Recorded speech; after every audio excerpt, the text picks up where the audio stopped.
and welcome to this session. This is how social media and digital strategies can help your GovCon business grow. I'm here with Eric Coffey.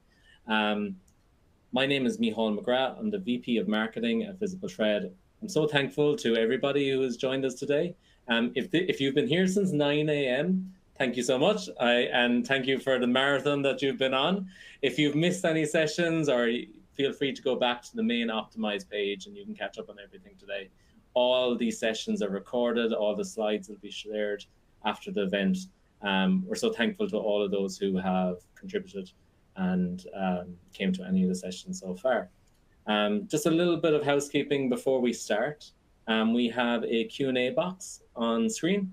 We're looking to take as many questions as possible, so we have dedicated a little bit of time at the end to take questions. And we also have an attendee chat as well. So that attendee chat is for yourselves to share links, to share LinkedIn profiles, to let us know where you're listening in from, and to get involved in the conversation as a group. If you have any questions at all, feel free to put them into the attendee chat or the Q&A chat for Eric and myself to help you out. But without further ado, I want to get straight into the session because we don't have a whole lot of time. We have Eric Coffey today. He is the CEO and founder of GovCon Giants. We were delighted to do a podcast with Eric previous. He has a fantastic podcast that we're going to share in the attendee chat. I would recommend to follow Eric on LinkedIn. He's a master of all things LinkedIn. He shares great content, and you'll see that from today's presentation. But without further ado, Eric, I'll pass it over to you and let you start your presentation. Thank you so much. I appreciate you. And I appreciate everyone today. Today I want to discuss how to scale your business in 2024 using digital marketing. Obviously, we're going to 2025. A little bit about my background, just briefly. I actually started teaching federal contracting online on YouTube. I currently have 45,000 subscribers. We receive about 60,000 views every 20 days. Like we mentioned, my LinkedIn presence, we're putting out content. We have a newsletter on LinkedIn, and then my podcast where I interview the top small business in the country. We've done nearly 300 episodes to date, including the SBA and many federal agencies, right? So with that, it's interesting because as I was building my platform 7 years ago when I first began, I never thought that the SBA would release their new certification program on my podcast. And so that's just a little bit about where we've come from, how far we've gone. And so I know everyone is always so excited about AI, right? And all the buzzwords about AI, and people are, talking about AI. But I think we forget, right? We skip from Web 1.0 to AI. And so everybody's using Chat and they're using Gemini and Perplexity and all these different apps. But I just want to remind people that Facebook was started 20 years ago. They received 2.9 billion daily users and have a $1.3 trillion market cap. And so while I know everyone is chasing AI, we forgot about our friends at Facebook and Google, which again, Google is now 25 years old and they have a 1.9 trillion with a T market cap. And not too long ago, Microsoft got in the game with their acquisition of LinkedIn. So why do we mention these things? Because while AI is a great tool as an assistant, if anyone's ever read the book, The E-Myth, Why Most Small Businesses Don't Work, it's because we're not garnering enough attention. And so for me, my goal today, and I apologize, we had some issues with bringing over the slides, is to show you how to leverage your company's full revenue potential in 2025. In my opinion, you must have a digital strategy. And the only way to properly scale using social media is by implementing, executing a digital marketing plan. And so today I want to share with you a couple of things that I've learned, how to leverage digital tools to win contracts, how to build a business from scratch using social media, and then how to scale any business using digital marketing combined with traditional outreach. So we're going to get right into it. And so this gentleman I met when I first started making content on YouTube back in 2017. Very successful contractor, does about $20 million a year in construction projects. What's interesting is that he came to me via YouTube and he was interested in breaking into the government marketplace. I live in Florida. He lives in Rhode Island, which is probably a in terms of airplane flights, maybe a 4-hour plane ride from my location. I've never visited that location before. I only met him online. And so after a couple meetings, he introduced me to his team. And so he said, hey, I've been trying to work on these federal facilities in my backyard unsuccessfully for 5 years. And so what we did was we started researching the area around him and looking at who's buying what he sells. And I had to reduce some of my slides. So I'll go back to this picture. And so what we did was this area in the United States is surrounded by 3 different Navy ports. So we have at the Navy ports, they do a lot of construction. He has a construction company. And when I started reaching out to some of the small business professionals to discuss, right, this company, one of them who was in charge, I was having a hard time breaking through and getting them to respond back to my phone calls, as most of you do when you call a government agency. So one of the small business persons returned my phone call and said to me, hey, Eric, thank you so much for reaching our office. This was the Navy. And he said to me that I know who you are. And what he meant was he had seen my profile on social media. And when he saw my profile on social media, he wanted to help me because he had seen my profile and he had seen that we were trying to help small businesses win more contracts. And so as a result of me being a giver, he wanted to give back to me. And so what he did was he connected me with the person in their office who makes the decisions. Now, we still had to be qualified, capable to do the work, but I was able to skip through, right, the back and forth and be put in front of the decision makers. And so within a few months of making that connection with me, with the decision makers, we were negotiating a contract with that particular office and that agency to do work on that facility. So that's one example. Case study number 1. This person, Randy Ward, is one of my students. We offer classes, coaching, training on people how to get into the government marketing space. So Randy, her name, she came to me and she said, hey, Eric, I've been, doing my market research, calling these different small business offices. She's in Texas, I'm in Florida. And she says, I have been having some problems because I'm in Texas and the products they want to give me is they're saying they need help in North Carolina, California, and Colorado, but I don't work in those areas.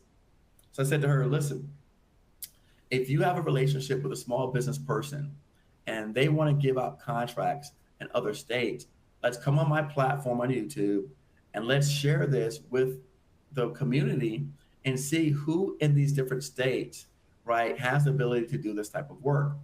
And so that's what we did. She came on my show and we talked about the opportunities. We mentioned who they were, where they're at. And we said, is there anybody out here who can do this kind of work? Please send us an email, let us know, and then we're going to connect you with the decision makers from the government. And so we kind of did a outreach event where we did a roll call, and Rafa, who's another student of ours, reached out to us. We literally connected her with the government decision maker, and because they said they had problems finding people in these areas. So we just made a video, we did it, and then next thing you know, she was awarded a $300,000 contract.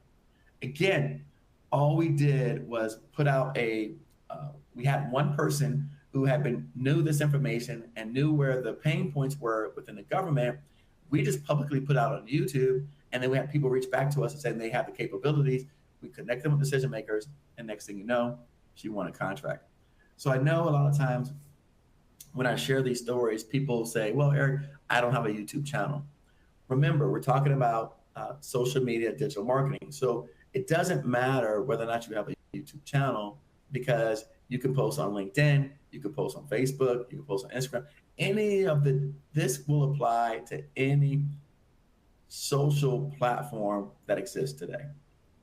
Another thing that people say, well, Eric, I don't have a lot of money to make content. So when I began, most of us, I think we're aware, you can make content with your cell phones now. The new phones, whether it doesn't matter whether it's Android or Apple, has some of the best cameras in the marketplace. And so a lot of times, and we'll show you this examples as we get into our presentation, the people want authenticity. So when you are thinking about having these full out productions, that's not what people want. People like the authenticity and they like that seems more genuine and they connect with you better. Just think about what is it that you like to see. So really, it really takes no money. It just takes more of a make it being purposeful and intentional with your actions and activity. And this is another one I get because again, a lot of our people sell to the government. They say, "Well, my work is top secret, so I can't share it." Well, the thing is, no one's interested in your top secret work. And what we'll talk about, we'll show you, is people are interested in connecting with people. So if you like to play golf, share golf. If you like to run marathons, share your running experiences. People connect with you on so many different levels. They don't care about the top secret work that you're doing. They want to know you as the individual and they want to know how do they connect with you. And then after we make a human connection is when we talk about business. And I'll go into an example. One of my students that was with me at a conference before took a picture with me, posted on LinkedIn, and then from that picture of me with her shoes on, someone connected with her, and then within a few months they gave her a contract. So again, no one really cares about your top secret work until they first care about you. And then so that's one of the things that I want to share. All right. Number two, how to build any business using social media.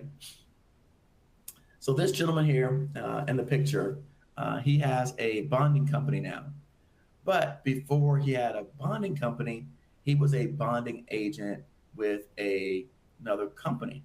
So for those of you who don't know what bonding is, it's a form of insurance that you must have when you're doing construction projects in the United States. So he was a top producer for his company, and unfortunately, they let him go. And so he basically had no money. He was fired from his job, and he had to start over from scratch. He ended up moving back in with his mom, and then he had to rent his car out just to keep being able to get money as a source of income to sustain his lifestyle. So when he decided what was his next move, well, naturally, the only area he knew was how to do bonds. So he launched a bonding company. But because he was starting from scratch, right, he didn't have any money. The only thing that he could do is create content online. And so that's what he started doing. And he started literally going to events, taking pictures at events, and then saying, "Hi, I'm at this event. I have a bonding company. If you're interested in bonding, please reach out to me." Okay, that's how he started. He would go to an event, he would take a picture, and what happens is when you are online, and a lot of us know this, a lot of the big brands do it, Nike, Reebok, right? What do? They use the power of connectivity. They use the influence from other people that maybe like a LeBron James or a Dwayne Wade. So they use celebrity influence. Well, in this case, any one of us can attend an event, take pictures with the sponsors, take pictures with the attendees, take pictures with the speakers, and then post it online. And now you've made a connection that connects you with a person who has maybe more of a influential status than you do, but it gets you recognized online to that person's audience and to your audience as well. And so he started doing that. And then what he did was, as he would get new clients, he created a page of testimonials. And so every time a new client got a bond, he would create their picture and he would post a testimonial on his page. And so then now that gave social proof to people who were interested in his services of why he was the best person. I will say this, from starting from zero, within 6 months' time, he had already surpassed his annual salary from his job. And the only platform he uses is LinkedIn. So, case study number 2, Judy Bratt.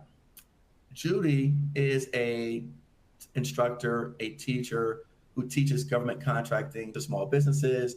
And again, we talked about you don't need a YouTube platform. Judy doesn't have a YouTube platform. She's on LinkedIn. But what Judy did was she came to me and she proposed to make a series of videos, just 5 series, where she would talk about these different topics and she would do it for me for free. Okay, well, I have a YouTube platform. Who doesn't want to receive expert person to come on and teach something that you don't have the subject matter expertise about for free? So she did that.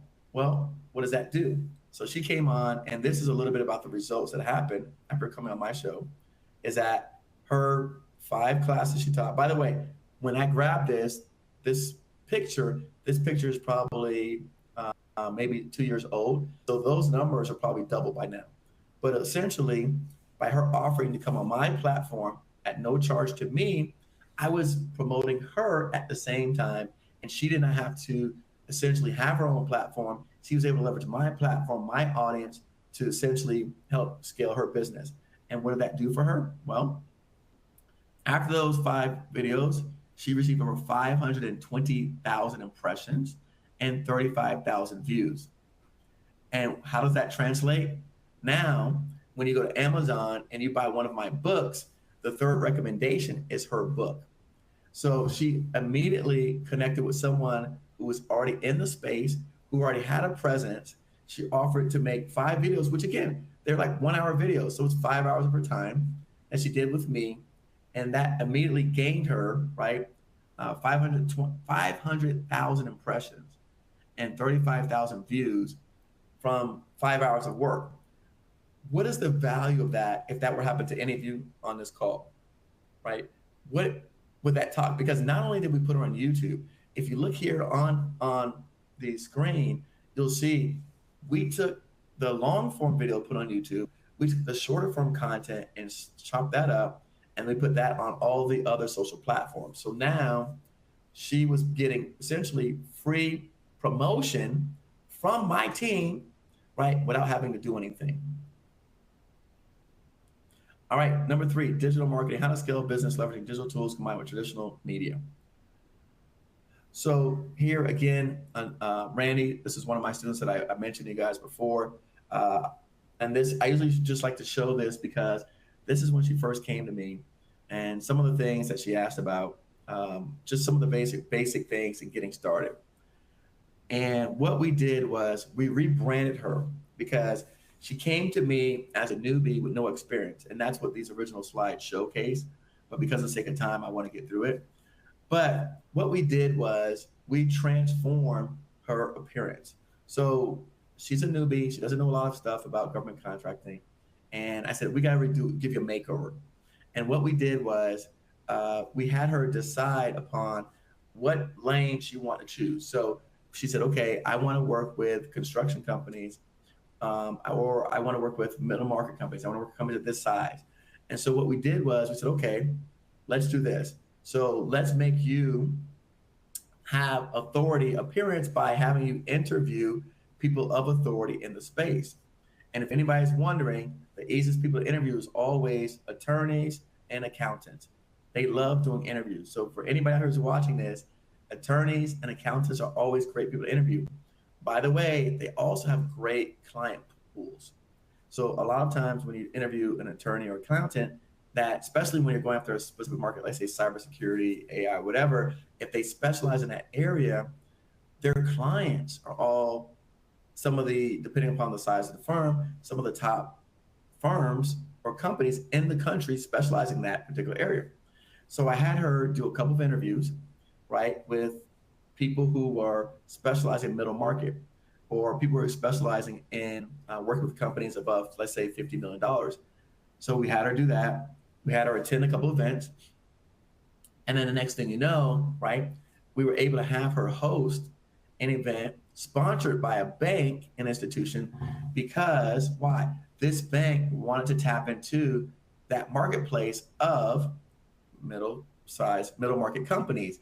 And so they wanted to sponsor, they wanted to do an interview and be promoted so that they can attract more clients as well. So to take someone who previously had really little to no experience in the space and to make them authority now when she's making content, people see her as a trusted source because why?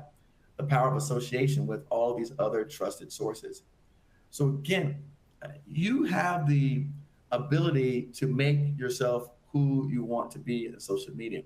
And so I say that because a lot of times what we think about, and again, talking to my audience, is that we're so afraid of posting the wrong thing, saying the wrong thing, not having enough knowledge, not having all of the information.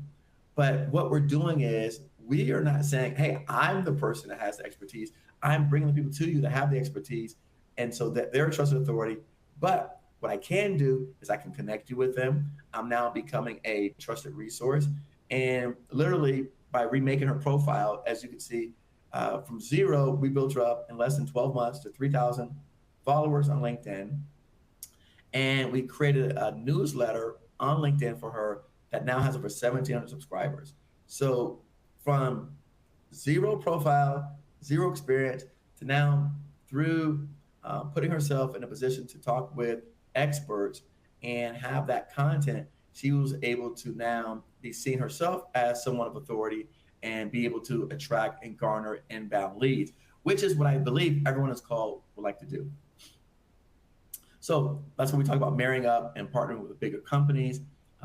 Partnering with, when I say bigger companies, meaning people who may have already more social influence, people who maybe be further ahead of you, people who have bigger profiles, people who already have the audience that you want to have or get into. You know, one of the things when I first learned about doing YouTube, it says, or online per se, right, is that whatever audience that you want, they're already online. So you don't have to make up an audience. Whomever you want to reach and connect with, they already are online. You just have to stand in front of them, right, and let them know where you're at. So you don't have to go, they're not, you don't have to go make up an audience or create, they exist. They're online. That's why we gave the example of Google and Facebook are $1 trillion companies because everyone is already online. You just need to stand in front of them and let them know that you exist. Um, as a one-person company, this doesn't work for me.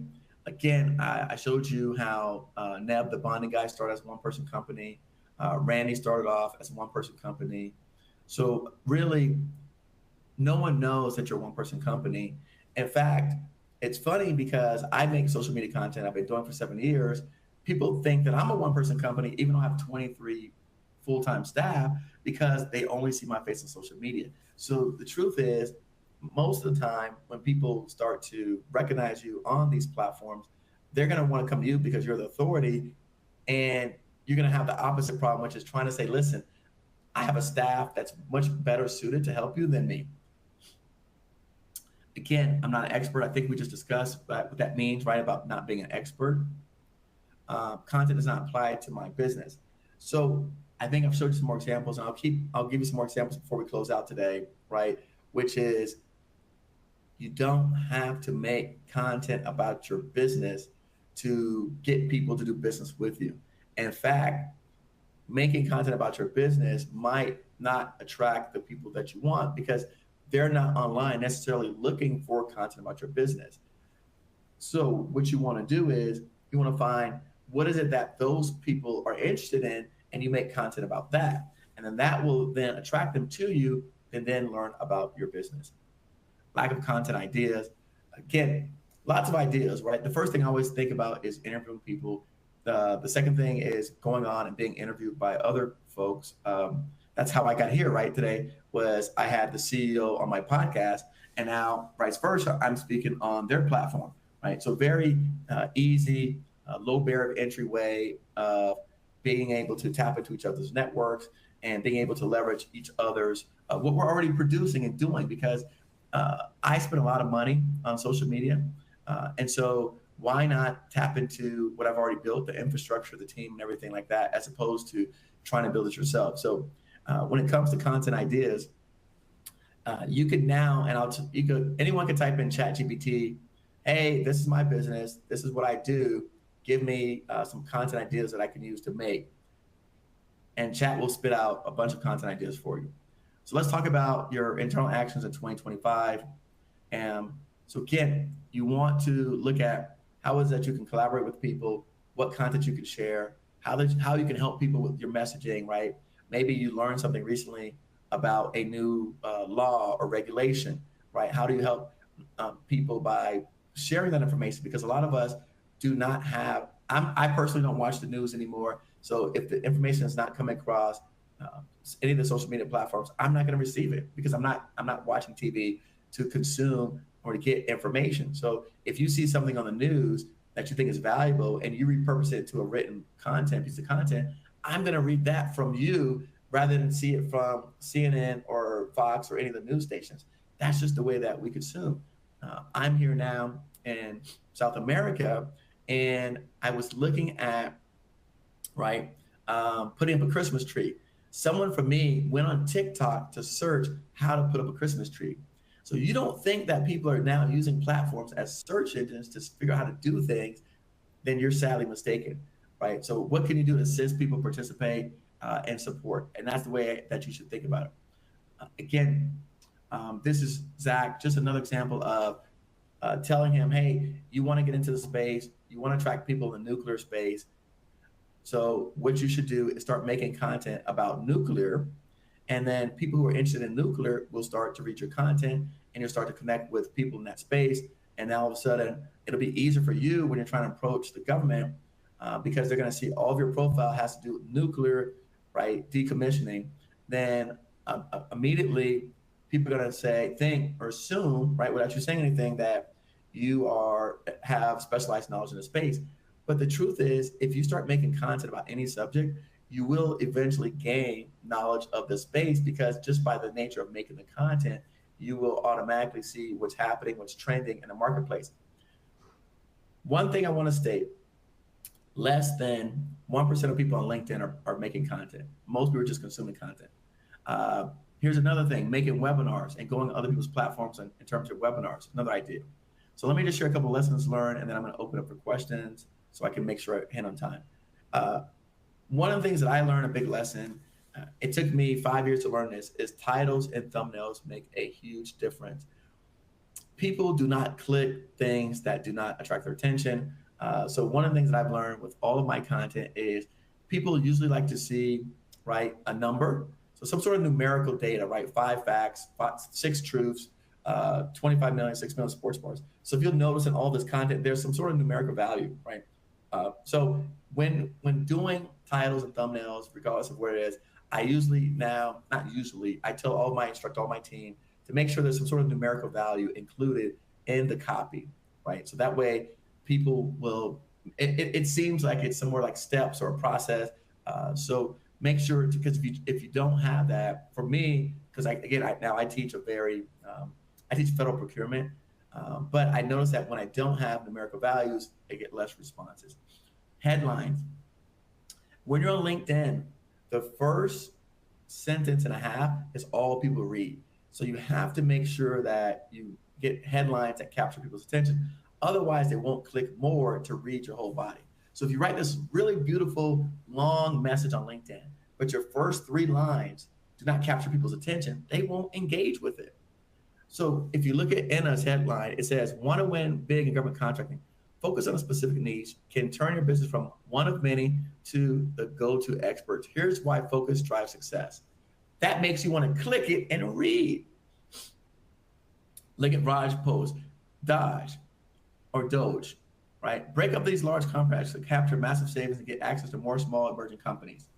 You want to click and read to figure out what's next. So I just wanted you to pay attention to that because it took me years to figure these things out, and I'm sharing with you right away. Images versus graphics. So on the left-hand side, a person put an actual graphic of themselves with a caption over it. That doesn't get as much response as a genuine picture of a selfie, which is the actual image itself. So what we've noticed through our testing is that just posting a natural image of yourself that was captured from your phone is much more responsive. And I don't know if that's the algorithms doing that or people responding, but I've noticed that that's much more responsive than the actual graphic. Make sure that you have a call to action. What that means is that you tell people to do something. So, hey, send me an email, comment below, send me a DM, message me later. follow me online, subscribe to my channel. Make sure that when you're making content, you have a call to action. Otherwise, you're just making content to make content, and it's not helping you achieve any of your financial goals. So what to share? Tell a story, interview somebody, share a win, right? Here's one of the companies on my channel. They posted, hey, we just were one of 6 awardees for this $100 million networking sourcing initiative. Great. Storytelling, people remember, capture emotion, make it interesting, right? I think about it. If it doesn't bring out emotion in you, then you don't want to post it. If you're not like, oh, or like, wow, if you don't get emotion, no one's going to engage with it. So just think about that when you're storytelling. Here's an example of someone that we helped them with their social media profile. He's just out running and he put quitting is never an option. Simple. Capture a picture of him running and put quitting is never an option. So again, what does this do for you? Helps you to turn cold leads into warm leads and hot leads. It takes you from being basically non-existent, because right now you're non-existent, and now given all the tools, because I didn't have any of these tools when I started, so I didn't have the luxury of having ChatGPT and being able to brainstorm ideas and type in content. You have these tools which can make your life so much easier and help you come up with ideas. Things like Opus Clips, which allows you to take a full-length video, chop it up into small segments, and post it online. All these tools I use on a day-to-day basis. My team uses them, and now you guys all have them at the drop of a bucket. I can tell you, as a result of me being online, 2 years ago, I decided I want to do my own conference. And this year, we had over 450 people came, 90% of them through social media. And so, again, the power that we've been able to garner. So that's it. This is my contact information, and we'll take questions. Sorry if I ran over a little bit on time. We started a little bit. You did not, Eric. That was fantastic. You did so well to get through so much so quickly. So thank you so much. I have a couple of, I could talk to you all day, all day. And I have a couple of questions myself as people are starting to put them into the chat. But I think that one of the things that I connected with you the most on there was connecting with other people that may have the audience already. And that's what today is about for us in terms of Visible Thread. We want our customers and our community to talk to each other. We want to bring in experts like you to share information and share thought leadership. And it's interesting. How do you have a strategy for finding those people? Like, how would you suggest people go out there and find other people with audiences? Yeah, no, I love LinkedIn, right? So I use LinkedIn Sales Navigator. Okay. LinkedIn Sales Navigator basically allows you to, it's a really great tool that you can go on the back end and you can now, and by the way, LinkedIn does a lot of this for you nowadays, okay? So LinkedIn, because Microsoft now owns it, it actually does a lot of this for you. But what LinkedIn does for me, I can tell you, is LinkedIn will send me suggestions that says, Eric, this is a very popular post or thread, comment on it to get more engagement. Okay. It'll actually send me that. Very good. It'll send me people, yeah, it'll tell, like, it'll say, hey, this person and just made a really popular post, right? That's it'll say on my feed to comment on this post that's trending to get more engagement. Totally. And I like your comments as well about like using events as a hook. Like people that speak at conferences, like my recommendation to, like, if a lot of people here go to the APP conference, they might go to the GovCon Giants conference next year. They should go and talk to the speakers and they take selfies with them or connect with them, because if they're speaking at those events, they have audiences. Right. And that, do you do stuff like that yourself? I'm sorry? Do you do things like that yourself? Oh, yeah. Absolutely. I did that when I first began. When I first started, I was taking pictures with everyone that was at the event. That's how I was able to get the SBA to come to my conference, is because I would take a picture with the person, I would post it, I would tag them on the picture, and then people would say, oh, you know this person. I said, no, I don't know this person. Would you like to connect us together? And I literally today received a message this morning on LinkedIn So I will do things to get people to engage with me. So Yeah. one example I did was one of my podcast guests, very powerful woman. Um, I posted her interview or a snap of an interview. So she reposts and she says, "Wow, this is great." So for my conference next year, I wanted to get her and some other powerful people on the platform. So I said, "Hey, what do you think about me inviting this guest to be a speaker at my conference next year, along with this other powerful person? Who do you think we should add to complement this list of power players at our conference?" So the thread went crazy. People started saying this.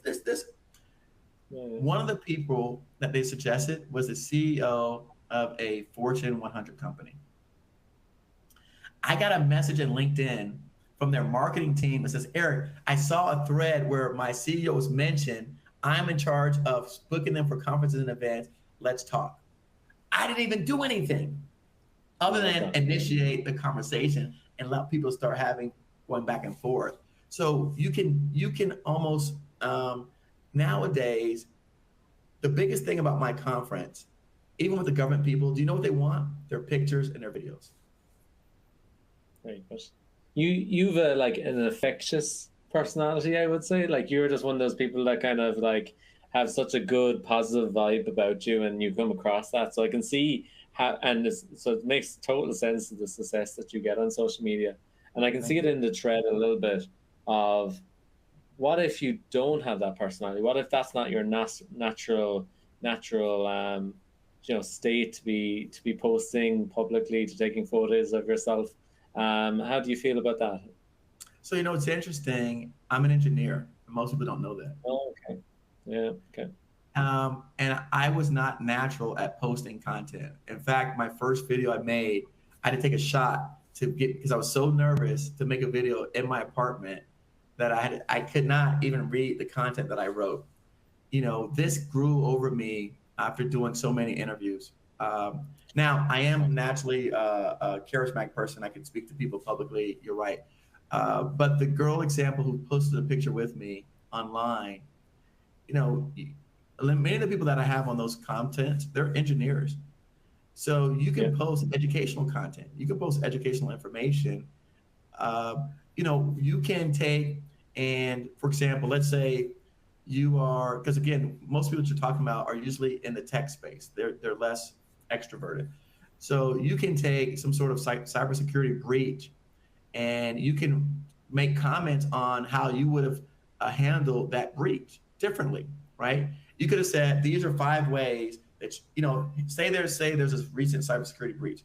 You could repost that and say here are 5 ways that I would have could have potentially eliminated this breach or prevented this from happening, right? And so now you don't have to actually post a picture yourself. A lot of my content doesn't have my photos in them.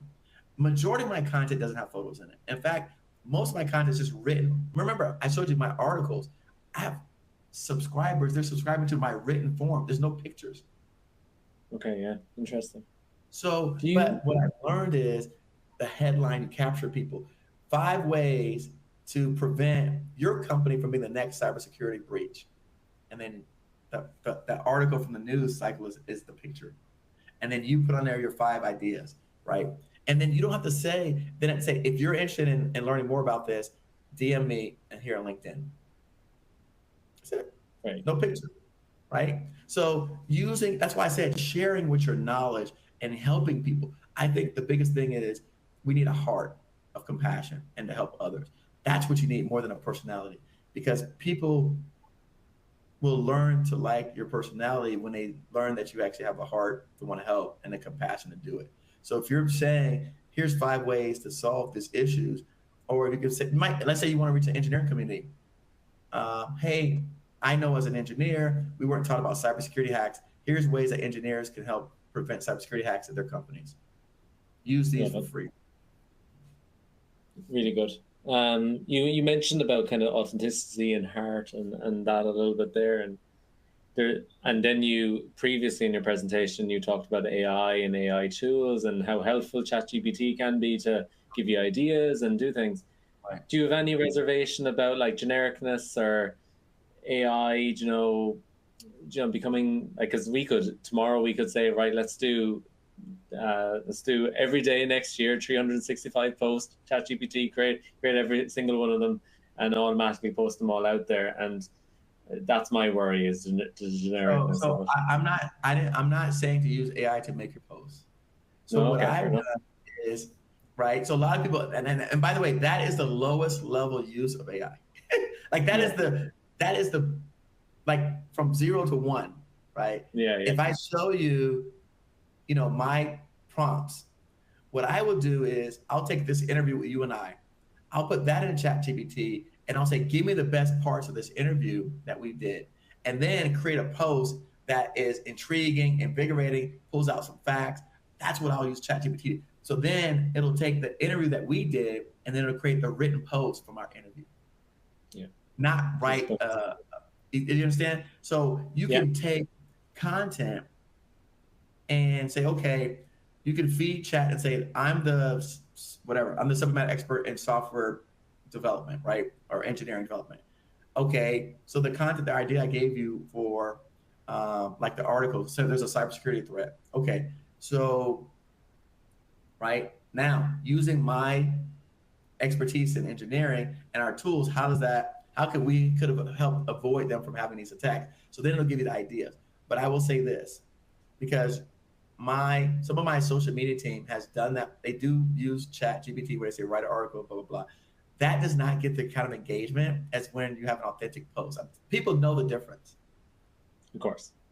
They know, humans know the difference. But the biggest help for me is helping me write better titles, better thumbnails, better intro descriptions, because I can't think that way. So Yeah, so this description that I showed you here, that Anna wrote, this is a format that we use. That format is a format we use. We take her post and we say, make sure to write the intro in this format, and it rewrites it so that you have that catchy 2-second sentence format so they can read the rest of what you want them to read.